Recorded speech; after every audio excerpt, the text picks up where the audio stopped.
Hi friends, welcome to our channel. இன்னைக்கு நம்ம செய்ய போற ரெசிபி என்னன்னு பாத்தீங்கன்னா காலிஃப்ளவர் முட்டை வச்சு ஒரு சூப்பரான சைட் டிஷ் எப்படி ரெடி பண்ணலாம்னு பார்க்கலாம்.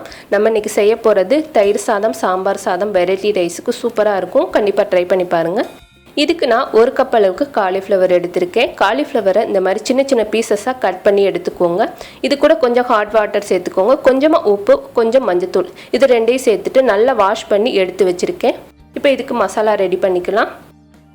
இது கூட 1 டேபிள் ஸ்பூன் காஷ்மீரி சில்லி தூள் எடுத்துர்க்கேன். 1 டீஸ்பூன் குழம்பு மிளகாத்தூள். குழம்பு மிளகாத்தூள் சேர்க்கும்போது காலிஃப்ளவர் நல்லா டேஸ்ட்டாக இருக்கும். இப்போ இது ரெண்டையும் சேர்த்துக்கலாம். இப்போ சேர்த்தாச்சு. இது கூட 1/2 டீஸ்பூன் கரம் மசாலா தூள் சேர்த்துக்கலாம்.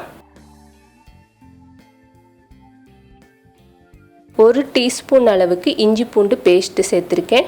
இப்போ இஞ்சி பூண்டு பேஸ்ட்டு சேர்த்ததுக்கப்புறமா இதில் 4 டேபிள் ஸ்பூன் கடலை மாவு எடுத்திருக்கேன். கடலை மாவு சேர்க்கும்போது நம்ம சேர்த்து இந்த மசாலா வந்து காலிஃப்ளவரோட நல்லா மிக்ஸ் ஆகிருக்கும். அதே போல் சாப்பிட்றப்ப நல்லா டேஸ்ட்டாக இருக்கும்.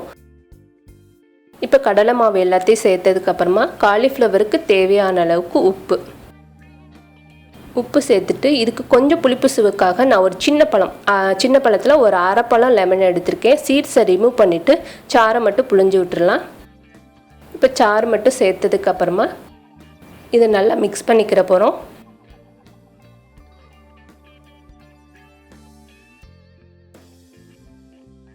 இப்போ நல்லா கலந்தாச்சு. மசாலா கொஞ்சம் ஒட்டுறதுக்கு கொஞ்சமாக தண்ணி தெளித்து நல்லா மிக்ஸ் பண்ணிக்கோங்க. காலிஃப்ளவரோட மசாலா நல்லா மிக்ஸ் ஆகிருக்கும்.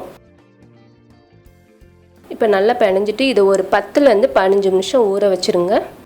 இப்போ பார்த்தீங்கன்னா ஒரு 15 நிமிஷம் நல்லா ஊறி இருக்குது. நல்லா அந்த மசாலாவோட காலிஃப்ளவர் நல்லா செட் ஆகிருக்கு. இப்போ பொரிக்கிறதுக்கு கடாயில் தேவையான அளவுக்கு ஆயில் ஊற்றி ஹீட் பண்ணியிருக்கேன். இதில் நம்ம ஊற வச்சுருந்த காலிஃப்ளவரை சேர்த்துக்கலாம். சேர்த்துட்டு உடனே கிண்டிடக்கூடாது. கொஞ்சம் வெந்ததுக்கப்புறமா நல்லா மிக்ஸ் பண்ணி விட்டுக்கோங்க.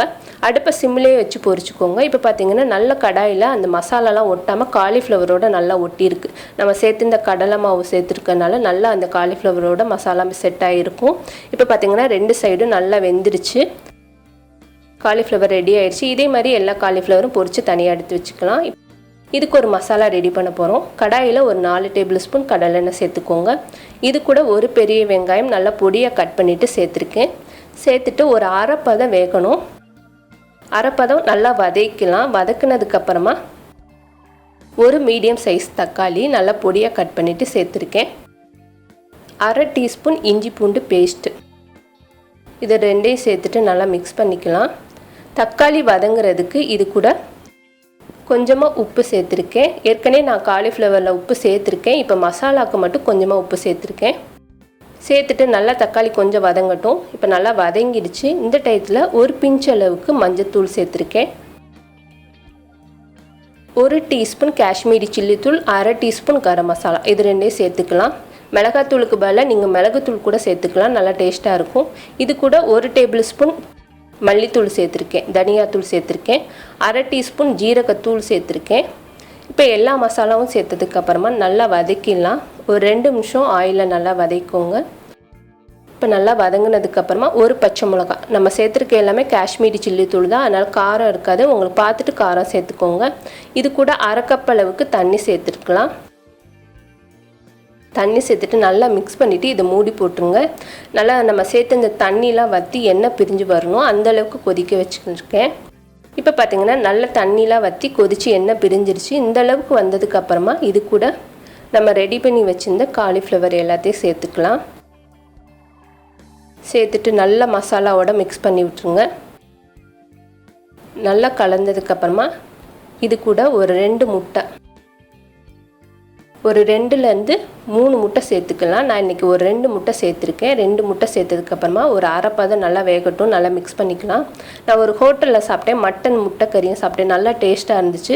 வீட்டில் செஞ்சு பார்க்கும்போது நல்லா சூப்பராக இருந்துச்சு. இதில் வந்து காலிஃப்ளவர் நம்ம சேர்த்து செஞ்சுருக்கோம். காலிஃப்ளவருக்கு பதிலாக நீங்கள் மட்டனில் செய்யலாம், சிக்கனில் செய்யலாம். எதில் செஞ்சாலும் நல்லா டேஸ்ட்டாக இருக்கும். இது கூட கொஞ்சமாக மிளகுத்தூள் சேர்த்துக்கோங்க. ஒரு 1/2 டீஸ்பூன் அளவுக்கு மிளகுத்தூள் சேர்த்துக்கலாம்.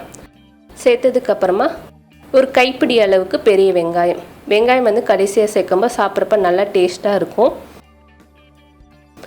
இப்போ வெங்காயம் சேர்த்ததுக்கப்புறமா 2 கொத்து கருவேப்பிலை சேர்த்துட்டு வெங்காயம் வந்து வதங்கிடக்கூடாது. நல்லா மிக்ஸ் பண்ண உடனே இறக்கி வச்சுருங்க. அப்போ தான் நம்மளுக்கு காலிஃப்ளவரோடு சேர்த்து சாப்பிடப்போ நல்லா டேஸ்ட்டாக இருக்கும். இப்போ நல்லா மிக்ஸ் பண்ணியாச்சு. சூப்பரான காலிஃப்ளவர் எக் கறி ரெடி ஆயிடுச்சு.